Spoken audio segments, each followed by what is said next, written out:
حضرت عبداللہ ابن مبارک ہے بیٹھے ہوئے ہیں، درس دے رہے ہیں، صحابہ کو درس دے رہے ہیں، اپنے شاگردوں کو سمجھا رہے ہیں۔ حضرت عبداللہ ابن مبارک امام اعظم کے شاگرد ہیں اور امام بخاری کے استاد ہیں۔ بخاری شریف جو ہے نا حدیث کی بڑی کتاب، اس کے استاد ہیں۔ ایک انسان آ گیا کہنے لگے ایوما افضل من عمر بن العبد العزیز او معاویتا۔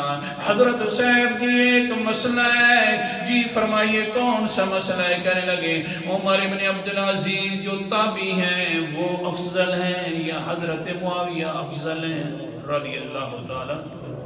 اس کا مسئلہ مجھے بتلائیے۔ حدیث کے استاد ہیں، بخاری شریف جو ہے امام بخاری اس کے بھی استاد ہیں۔ مسئلہ پھنسا ہوا ہے جناب، بڑی مدتوں سے میں نے پوچھنا تھا، چلو آج موقع مل گیا ہے۔ اللہ اکبر کبیرہ۔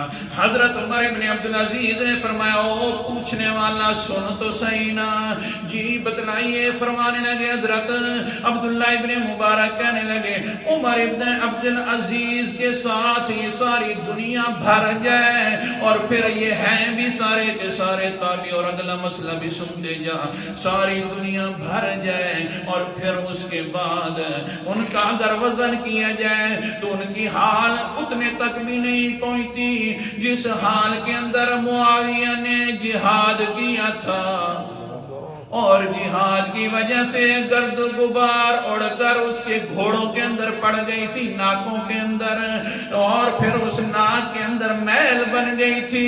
یہ ساری دنیا جہان اکٹھا ہو جائے تابعیوں کے ساتھ تو حضرت معاویہ کے اس میل کے مقابلہ بھی نہیں کر سکتا۔ تو کہتا ہے عمر ابن عبدالعزیز ہے، وہ پہلے اس میل کا مقابلہ بھی نہیں کر سکتے، کیونکہ ساتھ قرآن مقدس بھی سمجھانے لگے۔ اللہ اکبر کبیرہ۔ سورت کا نام سورت عادیات ہے، 23واں پارہ ہے۔ اللہ تعالیٰ فرماتے ہیں والعادیات ضبحا فالموریات قدحا فالمغیرات صبحا فأثرن به نقعا۔ 23واں پارہ ہے۔ اللہ فرماتے ہیں مجھے قسم ہے ان گھوڑوں کی جو دوڑتے ہیں تو ہانپ ہانپ کر دوڑتے ہیں جناب جہاد کے اندر۔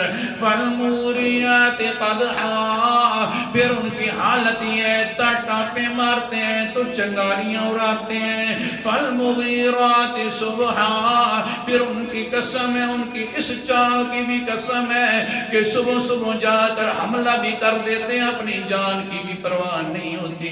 فَأَثَرْنَ بِهِ نَقْعًا، ان ٹاپوں کے ساتھ دھول کو بھی اڑاتے ہیں۔ اس دھول کی قسم تو اللہ نے اٹھائی ہوئی ہے، وہ پوچھنے والا انسان جب جس دھولوں کی قسم اللہ اٹھائے اس کی دھول اتنی بڑی پاکیزہ جب ہو جائے تو پھر اس کے دھول والے کا مقابلہ نہیں کیا جا سکتا۔